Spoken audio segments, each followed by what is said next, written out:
అమెరికాలో చిందరవందరగున్న మీ ఇంటికి handyman, cleaning, plumbing services కోసం కాంటాక్ట్ ఇన్స్టా సర్వీస్. యుఎస్ లో ఎక్కడైనా ఎప్పుడైనా. For instant bookings visit instaservice.com.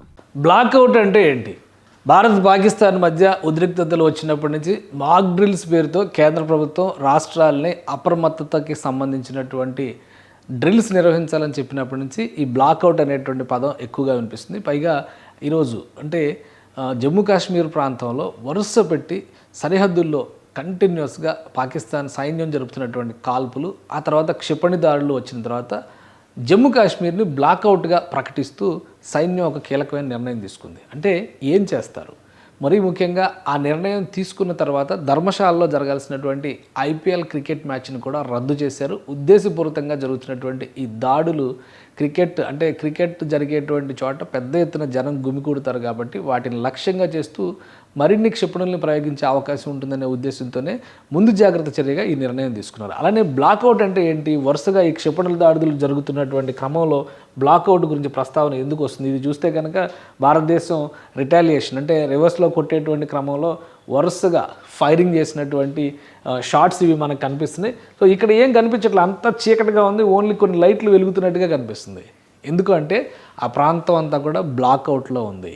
Blackout అంటే పూర్తిగా చీకటిమయం చేసేయడాన్ని బ్లాక్అవుట్ అని చెప్పని అంటారు.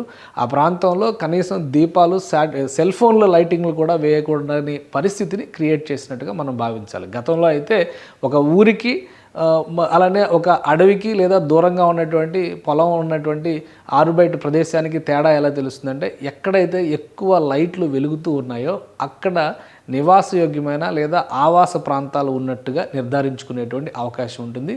వైమానిక దాడులు జరిగేటువంటి క్రమంలో ఇది చాలా పెద్ద సిగ్నల్గా వైమానిక దాడులు చేసేటువంటి వాళ్ళు అనుసరించేటువంటి పద్ధతి. సో బ్లాక్అవుట్ అంటే ఏంటంటే, ఒక నగరం కానీ పట్టణం కానీ ఒక ఊరు కానీ టార్గెట్లో ఉన్నటువంటి శత్రు దేశాలకు చిక్కకుండా ఉండాలంటే టార్గెట్లో ఉన్నటువంటి ప్రదేశం ఏదైనా ఉంటే బ్లాక్అవుట్ అనౌన్స్మెంట్ వచ్చినాక చిమ్మ చీకటిలోకి వెళ్ళిపోవడమే బ్లాక్అవుట్ ప్రకటన.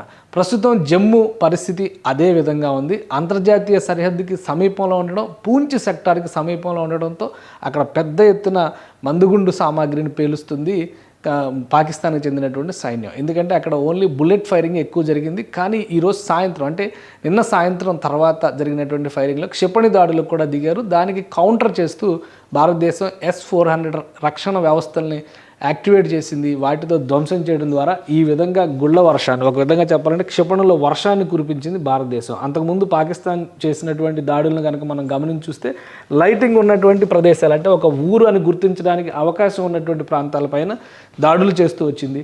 సో అసలు ఊరు ఎక్కడ, అడవి ఎక్కడ, పొలం ఎక్కడ, ఖాళీ ప్రదేశం ఎక్కడ అనేది తెలియకుండా కన్ఫ్యూజ్ చేయాలంటేనే బ్లాక్అవుట్ దిశగా అడుగులు వేస్తారు. మీరు చూస్తే కనుక ఊళ్ళ లైటింగ్ ఎక్కడైతే కనిపిస్తుందో అక్కడే అటాక్స్ ఎక్కువగా జరుగుతూ వచ్చాయి.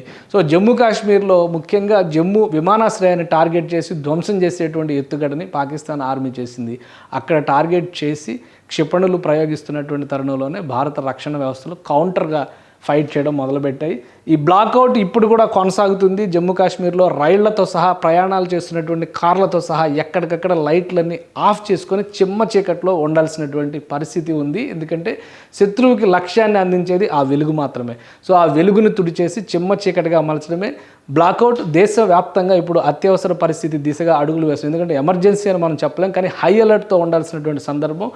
ఎక్కడైనా ఎప్పుడైనా ఎలాంటి పరిస్థితుల్లోనైనా ఇలాంటి బ్లాక్అవుట్ అనేటువంటి నినాదం, బ్లాక్అవుట్ అనేటువంటి డెసిషన్ కనుక అఫీషియల్గా ప్రభుత్వాలు అనౌన్స్ చేసినా, ఆర్మీ అనౌన్స్ చేసినా ప్రతి ఒక్కళ్ళు అప్రమత్తంగా ఉండాల్సినటువంటి పరిస్థితి. మీరు వెలిగించేటువంటి దీపం శాశ్వతంగా ఆ ప్రాంతాన్ని ఆర్పేసేటువంటి ప్రమాదం ఉంటుంది. అదే బ్లాక్అవుట్. అందుకే బ్లాక్అవుట్ అంటే తెలుసుకోవడం అనేది చాలా ముఖ్యమైనటువంటి అంశం. ఈ యుద్ధ సమయంలో, యుద్ధం జరుగుతున్నటువంటి సమయంలో ఎన్ని రోజులు జరుగుతుందో తెలియదు, ప్రతిదాడులు ఉంటాయో లేదో తెలియదు, కానీ వీటన్నిటిపైన అవగాహన పెంచుకోవడం ప్రతి ఒక్క పౌరుడి బాధ్యత.